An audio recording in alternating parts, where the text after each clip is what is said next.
19 వచనాలు 18-19 వచనాలు చూస్తే అక్కడ చక్కని మాటలు మనం చూస్తున్నాం.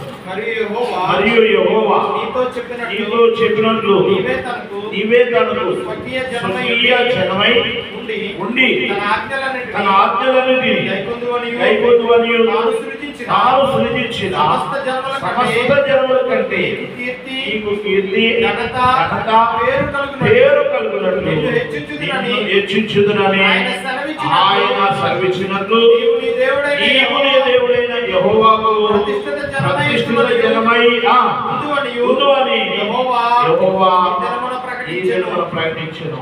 దేవుని స్తోత్రం.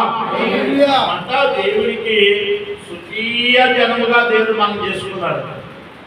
పాత నిబంధనలు ఇశ్రాయేలు ప్రజలతో అన్నాడు, కొత్త నిబంధనలు అయితే యేసుక్రీస్తు ద్వారా మనందరినీ కూడా దేవుడు ఏం చేశాడంటే తన సొంత ప్రజలుగా అంటే తన సొంత బిడ్డలుగా మనల్ని చేసుకున్నాడు. స్వకీయ జనమై భూమి మీద ఉన్న సమస్త జనముల కంటే భూమి మీద మరి ఇంచుమించు కొన్ని 900 కోట్ల మంది ఉన్నారు. అందరి మందిలో నేను మిమ్మల్ని ఏం చేస్తానంటే హెచ్చిస్తానన్నా. దేవుని స్తోత్రం. శారీరకంగా ఆలోచన చేస్తే మన ప్రాంతంలో ఉన్న వారిని కూడా మనం సరి చూసుకుంటే మన పెట్టరా అని పోల్చుకున్నాం అనుకోండి, మనకేమనిపిస్తుంది?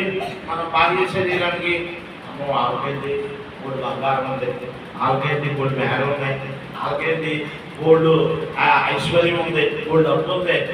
అదే మనకి కంపేర్ చేసుకుంటే వాళ్ళే బాగున్నారు భూమి మీద, మనమే బాగున్నాం అనిపిస్తుంది. కానీ వాక్యం ఏముంటుంది? సమస్త జనముల కంటే నేను నిన్ను హెచ్చిస్తాను అన్నాడు. ఆల్రెడీ హెచ్చించేశాడు. ఎలా హెచ్చించాడు అంటే యేసుక్రీస్తు రక్తంలో ఆయన మనకు అడిగాడు. దేవుని స్తోత్రం. అంటే చూడండి, మనకంటే లోకంలో జన్మలు పక్క పెట్టాడు, మనకంటే చాలా గొప్పవాడు.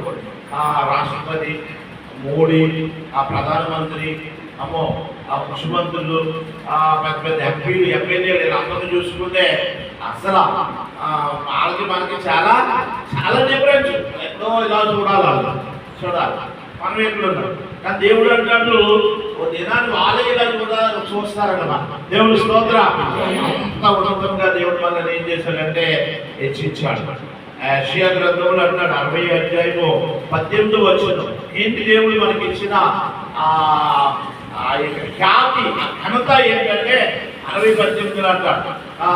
చదవండి. యెషయా గ్రంథం 60వ అధ్యాయము 18వ వచనం, నీ దేశమున మాట్లాడబడదు, సరిహద్దులలో ఆడు అని మాట కానీ నాశనమని మాట కానీ వినబడదు. ఏది రక్షణే నీకు ప్రాకారమనియు ప్రఖ్యాతియే నీకు ఉందని చెప్తున్నా. దేవుని స్తోత్రం. దేవుడు మనకి ఇచ్చిన రక్షణ భూమి మీద ఉన్న వారందరికంటే విలువైనది. ఎంత విలువైనది అంటే ఎన్ని కోట్లు దానికి విలువ కట్టలేము, కోట్లు కట్టలేము, బంగారం కట్టలేము, ఏమీ కట్టలేము. దానికి విలువ చాలా బాగుంది. దేవుని స్తోత్రం. దైవజనుడు కరపత్రిక రాస్తూ రక్షణ ఎంత విలువైంది అన్నాడంటే భూమి ఆకాశంలో గుండ్రంగా ఉంటుంది కదా, మనం అప్పుడప్పుడు చూస్తాం కదా భూమిని గుండ్రంగా ఉంటుంది. ఆ గుండ్రంగా భూమిని కాటాలు పక్కన పెట్టి రక్షణ పొందినటువంటి వ్యక్తిని పక్కన పెడితే చెప్పండి ఈ భూమి తేలిపోతుంది. ఏం తేలిపోతుంది అంటే కిందకున్నది బరువుగా ఉన్నది ఏంటి చెప్పండి? విలువైనది. అంటే రక్షణ ఎంత బరువైనది, ఎంత విలువైనది అంటే భూమి ఆకాశాలను కూడా లేపేసి అంత విలువైనది. దేవుని స్తోత్రం. అది దేవుడు మనకి ఇచ్చిన ఖ్యాతి, అది దేవుడు మనకి ఇచ్చిన ఘనత, దేవుడు మనకి ఇచ్చిన కీర్తి.